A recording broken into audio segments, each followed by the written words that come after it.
So mo ni siya mga grocery no gihatag sa mo sa company no.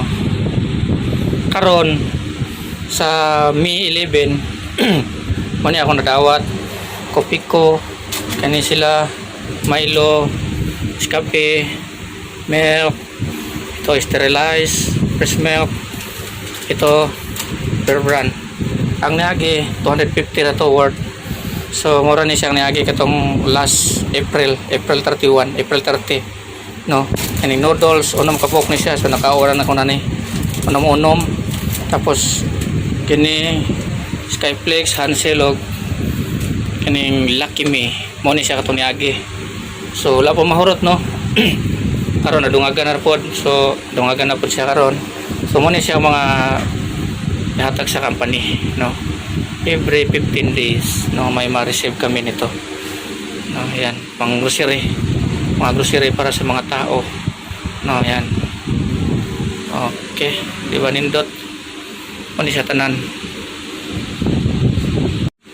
So sa inyong kumpanya unsa gipanghatag sa inyo no, sa mo is mao ni every 15 days no, mao ni ma-receive na mo every 15 days na ginahatag sa company sa mo. So i-resibo na siya, so hatag na mo ang resibo dito sa company mo ni siyang ipang kuha na mo ipang grocery. 800 sa karon May 15, so kasi May 15 so 11 pa lang ay nakuha na mo ang kuha. 800 ni siya kada tao, 800 pesos kada tao no. So worth of 800 katong niagi April 30 is 250 lang ang budget. So kinara ko napalit kani o kanang cup noodles no. So wala siya abot og 250 na.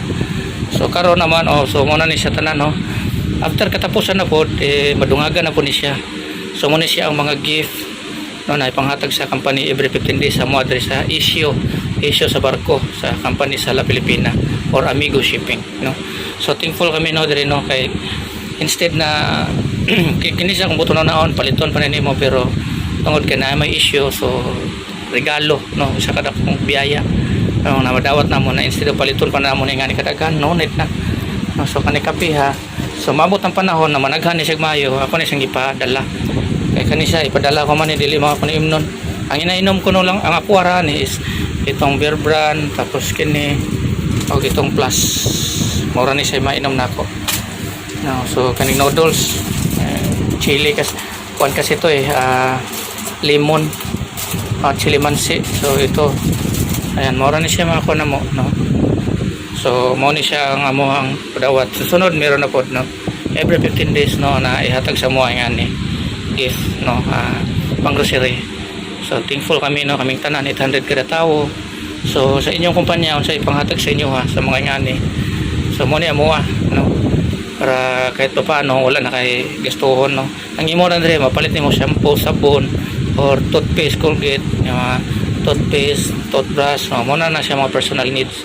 Pero sa mga grocery sa mga ngani wala na, libre na kami every 15 days no. Kape, gatas, noodles mo ni siya mo mapalit no.